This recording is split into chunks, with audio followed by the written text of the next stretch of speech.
이제 오늘 우리에게 주신 하나님 말씀 함께 나누겠습니다. 오늘은 이사야서 1장 21절부터 31절까지 말씀 함께 봅니다. 신실하던 성읍이 어찌하여 창기가 되었는고? 정의가 거기에 충만하였고 공의가 그 가운데 거하였더니 이제는 살인자들 뿐이로다. 내 은은 찌꺼기가 되었고 내 포도주에는 물이 섞였도다.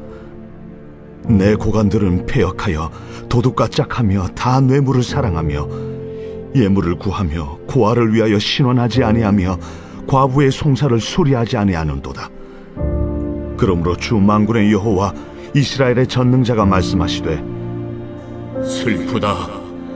내가 장차 내 대적에게 보응하여 내 마음을 편하게 하겠고 내 원수에게 보복하리라. 내가 또 내 손을 네게 돌려 네 찌꺼기를 잿물로 씻듯이 녹여 청결하게 하며 내 혼잣물을 다 제하여 버리고 내가 네 재판관들을 처음과 같이 네 모사들을 본래와 같이 회복할 것이라. 그리한 후에야 내가 의의 성읍이라 신실한 고을이라 불리리라 하셨나니, 시온은 정의로 구속함을 받고 그 돌아온 자들은 공의로 구속함을 받으리라. 그러나 패역한 자와 죄인은 함께 패망하고 여호와를 버린 자도 멸망할 것이라. 너희가 기뻐하던 상수리 나무로 말미암아 너희가 부끄러움을 당할 것이요 너희가 택한 동산으로 말미암아 수치를 당할 것이며, 너희는 잎사귀 마른 상수리 나무가 될 것이요 물 없는 동산 같으리니 사모라기 같고 그의 행위는 불티 같아서 함께 탈 것이나 끌 사람이 없으리라.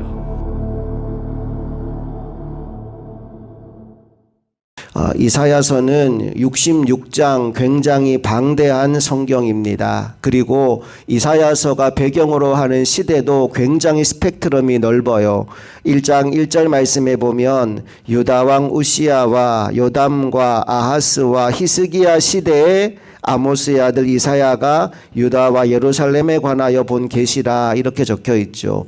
굉장히 많은 왕들의 시대, 그러니까 유다가 굉장히 번영했던 시대부터 시작해서 유다가 너무 위태로운 지경에 이르기까지, 그리고 그 이후에 일어날 일들, 포로로 끌려가고 다시 돌아오고 또 이 땅에 메시아가 오고, 그 모든 내용을 다 예언으로 적어놓은 말씀이 이사야서입니다. 그래서 이사야서는 사실 우리가 혼자 읽기에는 굉장히 버거운 책 중에 하나입니다. 국제 정세나 시대 상황이나 그 시대의 역사를 알지 못하면 이게 도대체 무슨 소리지 할 수밖에 없는 내용들이 굉장히 많아요. 그래서 여러분, 이 새벽에 제가 최선을 다해서 여러분들에게 이 말씀을 이해되도록 설명해 드릴 테니까 이 말씀을 통해 주시는 하나님의 은혜를 우리가 함께 누리며 나아가게 되기를 간절히 소망합니다. 2025년이 시작되고 새해가 밝았는데 어느덧 벌써 열흘이 지나갔습니다. 굉장히 시간이 잘 가는 것 같아요. 새해가 시작되면서 여러분 혹시 결심한 게 있으시다면 작심삼일로 끝나지 않도록 오늘 다시 마음을 다잡게 되기를 간절히 바랍니다.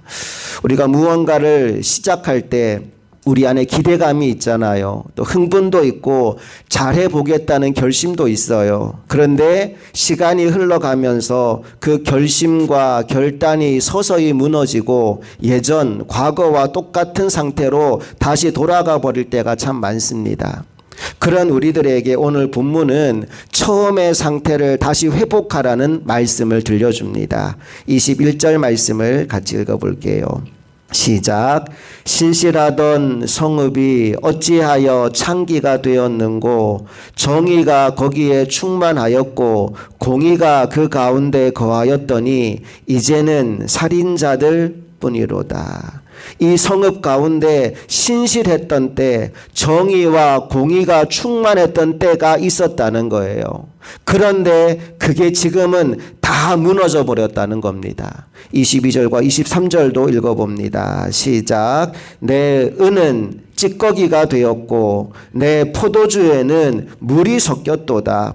내 고관들은 패역하여 도둑과 짝하며 다 뇌물을 사랑하며 예물을 구하며 고아를 위하여 신원하지 아니하며 과부의 송사를 수리하지 아니하는도다. 말하자면 온 나라가 썩을 대로 썩어버린 상황이 된 겁니다. 자, 이에 대해서 하나님이 어떻게 말씀하실까요? 24절 시작. 그러므로 주 만군의 여호와 이스라엘의 전능자가 말씀하시되 슬프다. 내가 장차 내 대적에게 보응하여 내 마음을 편하게 하겠고 내 원수에게 보복하리라. 한마디로 하나님이 슬프다라고 말씀하십니다. 그리고 이제 모든 것을 다시 처음의 상태로 회복시킬 계획을 가지고 계신다라는 말씀을 이어서 들려줍니다. 25절부터 27절까지 시작. 내가 또 내 손을 내게 돌려 내 찌꺼기를 잿물로 씻듯이 녹여 청결하게 하고 내 혼잣물을 다 제하여 버리고 내가 내 재판관들을 처음과 같이 내 모사들을 본래와 같이 회복할 것이라. 그리한 후에야 내가 의의 성읍이라 신실한 구울이라 불리리라 하셨나니 시온은 정의로 구속함을 받고 그 돌아온 자들은 공의로 구속함을 받으리라. 처음과 같이 본래와 같이 모든 것을 회복시켜 놓을 것이다 라고 말씀하십니다. 여러분, 하나님은 사랑의 하나님이십니다. 하지만 그와 동시에 하나님은 공의와 질서의 하나님이시기도 합니다. 그런데 하나님이 공의와 질서를 세우는 그 과정에 그 반대편에 서 있는 사람들에게는 심판을 피할 수 없는 상황이 찾아옵니다.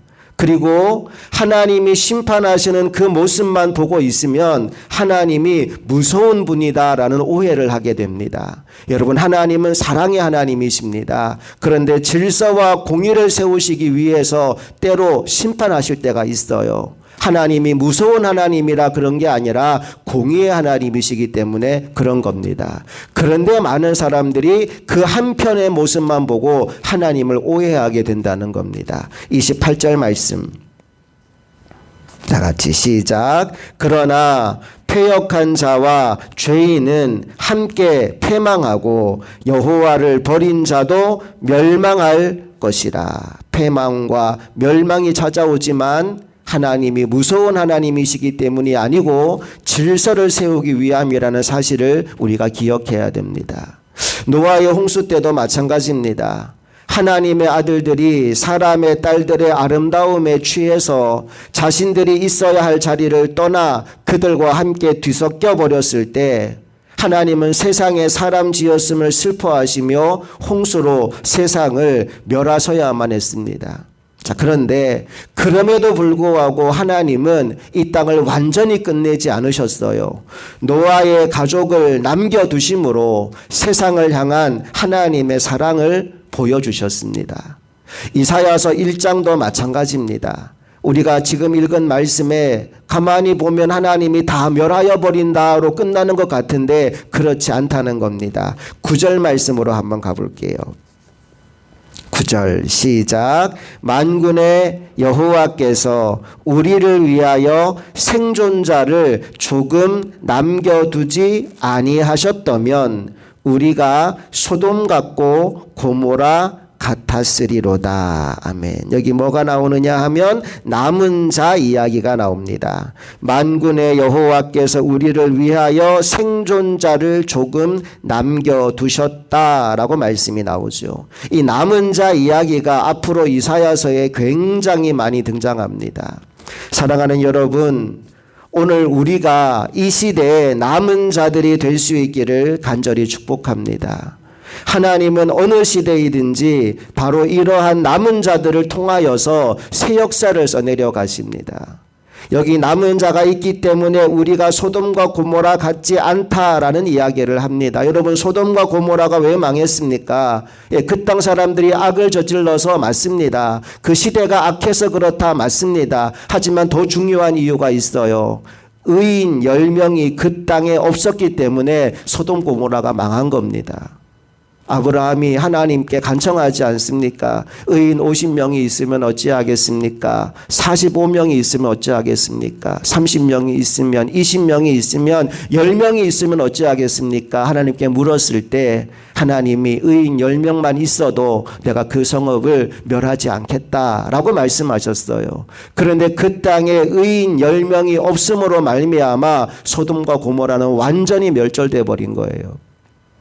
오늘 이사야에게 말씀하십니다. 온 나라가 부패했다. 온 나라가 타락했다. 그래서 내가 완전히 쓸어버리고 다시 처음의 상태로 돌리려고 한다. 그런데 너희에게 희망이 있으니 남은 자들이 있다.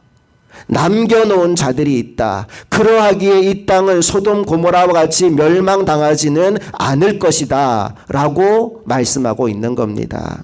여러분, 오늘 이 시대에도 신실한 믿음의 사람들이 필요합니다. 하나님께서 남겨두신 사람들이 필요합니다. 그들이 예배의 자리, 기도의 자리를 믿음으로 지키며 나아갈 때 다 무너진 것 같아도 그 속에서 하나님의 새 역사가 시작될 수 있는 것입니다. 이 새벽 기도의 자리에 나온 저와 여러분이 그 남은 자들이 될 수 있기를 원합니다. 원래 우리 교회 표어가 살아나고 살려내는 교회입니다. 여러분, 불이 꺼져갈 때 남은 불씨가 있으면 그 남은 불씨를 통해서 다시 불은 살아날 수 있습니다. 그런데 불이 다 꺼져버리면 불씨마저 남지 않으면 그 불은 다시 살릴 수가 없습니다. 먼저 우리 안에 불씨가 살아나게 되기를 원합니다. 그 살아난 불씨가 옮겨 붙어서 활활 타오르는 역사를 경험하게 되기를 원합니다. 하나님은 남은 자를 통해 일하십니다. 홀로 남아서 기도하는 사람, 아무도 예배하는 사람 없을 때 홀로 남아서 예배하는 사람, 그 사람을 통하여 하나님은 새로운 일을 펼쳐가십니다. 다른 누군가가 하겠지가 아니라 오늘 내가 그 남은 자 되기를 결단하기를 원합니다. 이제 기도하는 사람 한 사람도 없어도, 예배하는 사람 한 사람도 없어도, 주님 복음 전하는 전도자가 한 사람도 없다 할지라도 내가 그 사람 되기를 원합니다. 이사야가 나중에 하나님 만나고 그렇게 고백하거든요. 주여, 내가 여기 있습니다. 나를 보내주옵소서. 어느 누구도 할 수 없는 그 역사의 현장에 하나님의 부름을 받고 하나님의 사명 감당하는 그 한 사람으로 저와 여러분이 세워질 수 있게 되기를 주님 이름으로 축복합니다. 함께 기도하겠습니다. 좋으신 아버지 하나님, 은혜와 사랑을 감사드립니다. 오늘 이사야서 말씀을 우리가 함께 나누면서 그 시대가 얼마나 어둡고 암울했는지를 우리가 살펴보았습니다. 시대적으로는 번영하고 풍성하고 나라가 잘 형통하는 것처럼 보였지만 그 내면으로 들어가 보면 온통 썩어 있고 부패한 것 투성이었습니다. 그래서 하나님이 그 상황을 슬퍼하시며 모든 것을 쓸어버리고 처음의 상태로 회복시킬 수밖에 없다는 말씀을 줄 정도로 온 나라가 타락했습니다. 그러나 그 시대에도 남겨둔 사람들이 있었습니다. 하나님께 신실하게 예배하는 남은 자들이 있었습니다. 그들을 통하여 하나님은 새 역사를 써내려 가시겠다 약속하여 주셨습니다. 오늘 우리가 이 시대에 남은 자들이 되기를 간절히 소망합니다. 이 어두워가는 시대에 하나님의 빛을 비추는 등불이 되게 하여 주시고 살맛 나지 않는 이 세상에 맛있는 소금이 되어서 온 땅을 새롭게 만드는 하나님의 일꾼들 될 수 있도록 은혜와 복을 더하여 주시옵소서. 오늘 이 하루도 우리에게 주신 귀한 날, 복된 날, 호성세월 보내지 않고 하나님이 기뻐하는 일에 우리의 시간과 우리의 삶을 헌신하기를 원합니다. 주여, 우리의 삶을 받아주시고 삶 전체가 주님을 향한 예배가 되게 하여 주시옵소서. 우리 주 예수 그리스도의 이름으로 간절히 기도합니다. 아멘.